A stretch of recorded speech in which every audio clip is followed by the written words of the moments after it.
दोस्तों अब एक बहुत इंपॉर्टेंट टॉपिक पे हम लोग आ जाते हैं। अब लगभग कोर्स के अंत की तरफ बढ़ रहे हैं, तो एक मनी मैनेजमेंट और साइकोलॉजी पे मैं कुछ आपको पॉइंट बताना चाहता हूँ।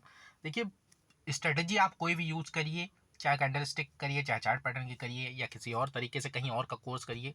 ये जो पॉइंट मैं आपको बता रहा हूँ, ये कुछ पॉइंट ऐसे हैं जो आप नोट कर लीजिए अपने किसी जगह, और इसका स्क्रीन शॉट या वीडियो सेव कर लीजिए, स्क्रीनशॉट नहीं। तो उसको आप ज़िंदगी भर हमेशा वो काम आने वाली चीज़ें कुछ चीज़ें हैं। तो ये मनी मैनेजमेंट के ऊपर शुरुआत में तो इस पर बहुत फोकस करना है आपको। अगर ये आपका स्ट्रेटेजी तो ऊपर नीचे चल सकती है, लेकिन जो आपकी साइकोलॉजी और मनी मैनेजमेंट है, अगर वो ऊपर नीचे हुआ तो ट्रेडिंग में कैपिटल आपका ख़त्म हो जाएगा और आप सक्सेसफुल ट्रेडर नहीं बन पाएंगे। तो कुछ टिप्स हैं दोस्तों, जैसे कि मान लीजिए आप शुरुआत में आए हैं और आप जो है क्या नाम है नए हैं, बिगनर हैं, तो आप हमेशा कैश मार्केट से अपनी ट्रेडिंग के स्टार्ट जर्नी करिएगा। हमें पहले पेपर ट्रेडिंग करिएगा।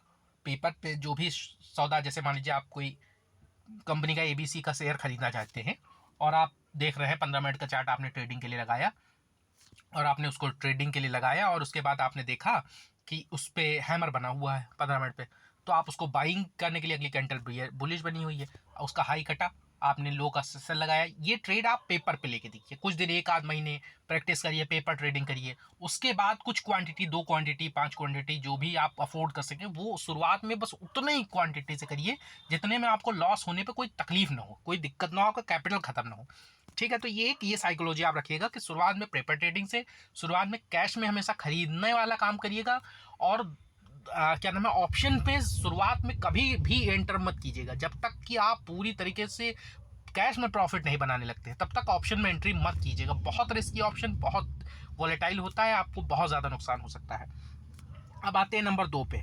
आप कैपिटल, जैसे मान लीजिए सपोज आपने 1 लाख रुपए का आपके पास कैपिटल है दोस्तों, 1 लाख है, तो इसके 2%, 2 से 3% का मैक्सिमम आपका रिस्क लेना है पर ट्रेड। यानी 2% का मतलब 1 लाख अगर आपके अकाउंट में पड़ा हुआ है, तो आप सिर्फ और सिर्फ 2,000 रुपए से ज़्यादा का एसएल नहीं लगा सकते। मतलब उतनी ही क्वांटिटी आपको लेनी है जिसमें आपका सेट 2,000 रुपए एसएल आए। ठीक है, तो शुरुआत में एक कैपिटल का 2% ही रिस्क लीजिएगा। और दूसरा नंबर क्या है कि मैक्सिमम 2 to 3 ट्रेड से ज़्यादा दिन में मत करिएगा।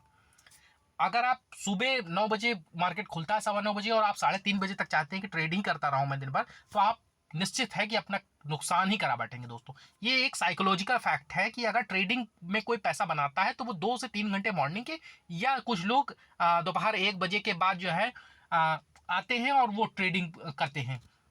लेकिन बीच के वक्त में थोड़ा सा जो मार्केट शांत रहता है, ये आपका 11 बजे से लेकर 1 बजे तक, उस टाइम ट्रेडिंग जो है क्या नाम है नहीं करते। लेकिन आप अगर बिगिनर हैं तो आप उसी टाइम में स्टार्ट करिए, ताकि मार्केट की जो फ्लक्चुएशन है और वोलेटाइल है जो मार्केट, उसकी जो है उतनी दिक्कत आपको ना हो, आप मार्केट साथ धीरे धीरे एडजस्ट हो जाए, और उसके बाद स्विच कर जाइए मॉर्निंग के टाइम में। और जो भी टाइम आप करें, चाहे मॉर्निंग में 9 से 11 करें, चाहे 11 से 1 करें, चाहे 1 से 3 करें, लेकिन आप 2 से 3 घंटे का विंडो ही रखिए अपने लिए ट्रेडिंग के लिए। दिन भर बाई सेल अगर करते रहेंगे तो भी आपको नुकसान होने के चांसेस बहुत ज़्यादा बढ़ जाते हैं। और एक चीज़ याद रखिए, अगर उस दिन आपके लगातार 2 एसएल हिट हो गए हैं तो आप सिस्टम बंद कर दीजिए, घूमने टहलने निकल जाइए, अपना दिमाग कहीं और लगाइए। दोबारा रिवेंज ट्रेडिंग न करिए कि आज मेरे 2 एसएल हिट हुए हैं, मैं आज जब तक प्रॉफिट नहीं बना लूंगा तब तक जाऊंगा नहीं। अगर इस तरह आप रिवेंज ट्रेडिंग करेंगे तो वो दिन आपका खराब ही जाना है। मान लीजिए मार्केट बार बार सपोर्ट रेजिस्टेंस खेल रहा, आप यहाँ बेचते हैं, आपका रिस्क रिवार्ड यहाँ तक आने में सही नहीं है, आप यहाँ पे बेच देते हैं और यहाँ आने से पहले ही मार्केट घूम जाता है। या आप जो है मॉर्निंग में आए, आपने खरीदा, अब कोई रेजिस्टेंस कोई सपोर्ट नहीं था, जबरदस्ती का आपने कुछ देखा और जो ट्रेड लिया, और आपका जो है क्या नाम है रिस्क रिवार्ड सही नहीं था और आप ट्रेड लेके फंस गए। या आप मान लीजिए उस दिन मार्केट बहुत ज़्यादा साइडवेज है, एक ही रेंज में बिल्कुल खड़ा हुआ है, यहीं चल रहा है पूरे दिन, तो उस तरह के ट्रेड जो है क्या नाम है दिन में आप 2 से ज़्यादा ट्रेड नहीं लीजिए एक दिन में। अगर आपके 2 ऐसे लगातार हिट हो गए तो आप बंद कर दीजिए सिस्टम, और एक दिन में मैक्सिमम 3 ट्रेड, और अगर बहुत आप थोड़ा सा एक्सपर्ट हो गए तो 4 ट्रेड तक ले सकते हैं। और करिए क्या, मान लीजिए जैसे आपने शुरुआत में मान लीजिए आपने कोई 1,000 रुपए एक दिन में बनाए, तो अब 1,000 रुपए जो आपने बना लिए हैं आज, उसका 70% तो मिनिमम आप ट्रेड ना लीजिए उस दिन। एक प्रॉफिट अगर आपका दिन का बन गया तो आप शांति से 30% उसका निकाल लीजिए, मतलब जो है क्वांटिटी कम कर लीजिए। अगर 100 क्वांटिटी से आपने 1,000 रुपए बनाए थे, तो अगली जो क्वांटिटी लीजिए वो मैक्सिमम 30 क्वांटिटी लगाइए। मतलब अपने कैपिटल को बचाइए, प्रॉफिट को भी धीरे धीरे बचाइए। ये बहुत बड़ी साइकोलॉजिकल चीज़ मैं आपको बता रहा हूँ, इसको अगर आप फॉलो करेंगे तो ज़िंदगी में कभी कोई तकलीफ नहीं होगी दोस्तों। तो इस तरह से आप कर सकते हैं। और ट्रेडिंग और इन्वेस्टमेंट को मिक्स मत करिए कि आपने 15 मिनट पे किया था, अब देखते हैं 5 मिनट का चार्ट देख लेते हैं, अब लाइए 30 मिनट का चार्ट देख लेते हैं, अब लाइए डेली का देख लेते हैं, अगर कोई इस पर बाइंग पैटर्न बन रहा है तो मैं ट्रेडिंग का होल्ड कर लूँ, कल खरीद लेता हूँ, कल इसको बेच दूंगा। तो इस तरह का ट्रेडिंग और इन्वेस्टमेंट को कभी मिक्स मत करिएगा। अगर ट्रेडिंग कर रहे हैं तो ट्रेडिंग करिए, स्टॉप लॉस जरूर लगाइए, स्टॉप लॉस पे आए तो उसको पोजीशन को कट होना ही चाहिए, चाहे आप क्या नाम है सिस्टम में लगा के रखिए तो वो 90% आप कोशिश करें कि सिस्टम में लगाएं, लेकिन ऑप्शन पे कभी कभी सिस्टम में स्टॉप लॉस लगाना मुश्किल हो जाता है, तो थीटा डी के वगैरह की वजह से। तो आप अपने दिमाग में तो कम से कम रखें ही कि अगर 149 पे स्टॉप लॉस है तो 149 आते ही आप काटिए, ये ना देखिए कि आप ये 149 का लाभ हम देख लें, हो सकता है दोबारा ऊपर चला जाए, दोबारा नीचे आ जाए, तो ये बिल्कुल मत देखिएगा प्लीज़, इसको आप हमेशा ध्यान रखिएगा। और स्टार्टिंग में जब भी रिस्क रिवार्ड रेशियो आपके फेवर में ना हो, जैसे मैंने आपको रिस्क रिवार्ड के लिए बताया था कि अगर आने के लिए 1 रुपये है और जाने के लिए 1.5 रुपये है तो आप ट्रेड नहीं करेंगे। अगर आने के लिए आपको 1 रुपये है एसएल के लिए और बाइंग पे 1 रुपये का आपको जो है एसएल मिल रहा है, और अगर 2 रुपये ऊपर नहीं है, 1.5 रुपये ऊपर नहीं है, तो आप उस ट्रेड को एग्जीक्यूट ना करिए, प्लीज़ उसे मत करिए। ये एक पॉइंट हो गया, मतलब जहां रेंज आपकी है अगला रेजिस्टेंस कम से कम ना हो, कोई सपोर्ट अगर आप सेल किए हैं तो ना हो, कुछ ऐसा मतलब आप देख के ट्रेड करिए कि आपके पास मार्केट पास उतनी जगह हो कि वो वहां तक जा सके या वहां तक नीचे आ सके। तो ये एक चीज़ रखिएगा ध्यान। और कंफर्म पैटर्न पे हमेशा जाइएगा, ये नहीं कि मुझे लग रहा है मैंने कभी न्यूज देख के कभी ट्रेड मत करिएगा, वरना आपको 90% लॉस ही होना है। और न्यूज के बेस्ड पे कभी ट्रेडिंग मत करिएगा दोस्तों। और ये जो टिप्स होते हैं, कुछ टेलीग्राम पे चैनल होते हैं टिप्स देते हैं जो लोग, उनमें भी आप कभी जो है ट्रेड मत करिएगा दोस्तों। कभी भी कहीं से कोई टिप से नहीं, जो पढ़ा है आपने, जो जिस चीज़ की जानकारी है, अगर आपको जानकारी है तो ही आप ट्रेड करिए, वरना आप ट्रेडिंग बिल्कुल मतलब तुक्का न लगा के ट्रेड करिए आप किसी भी तरीके से, ठीक है।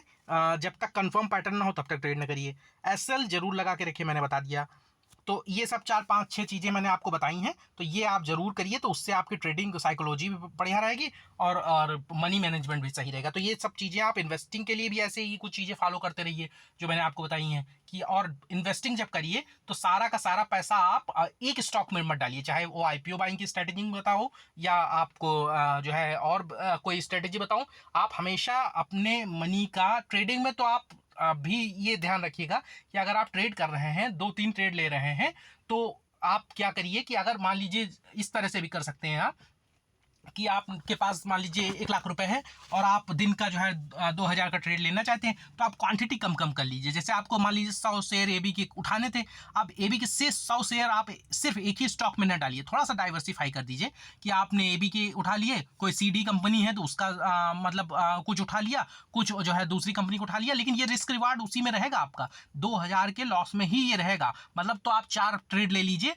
इस तरह से, या 3 ट्रेड ले लीजिए, हर ट्रेड को अपना डिवाइड कर लीजिए वो 2,000 के लॉस के अंदर ही। मतलब जैसे आप 3 ट्रेड अगर आप सपोज लेते हैं, दिन के तीनों ट्रेड, तो आपका लगभग अगर एक एसएल 2,000 का था तो लगभग 1,800 और लगभग 60-70 रुपए, और तो इस तरह से जो है करना में 600-650 रुपए का एसएल आएगा। तो उस एसएल के अंदर जितनी क्वांटिटी आ रही है उतनी ही क्वांटिटी आपको बाई करनी रहेगी, ठीक है। तो ये कर लीजिएगा आप, तो इस तरह से भी आपका जो है क्या नाम है बचा रहेगा। और दूसरा, इन्वेस्टिंग के वक्त हमेशा ध्यान रखिएगा दोस्तों कि इन्वेस्टिंग जब आप कर रहे हैं तो आप एक स्टॉक में सब नहीं पूंजी नहीं लगाएंगे। आप अगर 1 लाख रुपए है तो आप 10-10 हजार करके आप सब 10 स्टॉक, कम से कम मिनिमम 10,000, और बल्कि आप अगर 15-20 का पोर्टफोलियो 20 से ऊपर मत जाइएगा और 10 से नीचे मत रहिएगा। ये 10 और 20 के बीच में जो भी आपके जितने स्टॉक आ जाए, जितना रुपए है आप सब में बराबर बराबर बांट दीजिए और फिर उस तरह से आप इन्वेस्ट कर दीजिए। यही सेम चीज़ जब आईपीओ बाइंग करिएगा तो उसमें भी करिएगा कि अगर आईपीओ बाइंग करनी है, आपके पास 1 लाख रुपए है, तो पूरा का पूरा आईपीओ एक ही आईपीओ में लगा दीजिए कि बहुत अच्छी कंपनी लग रही है मुझे।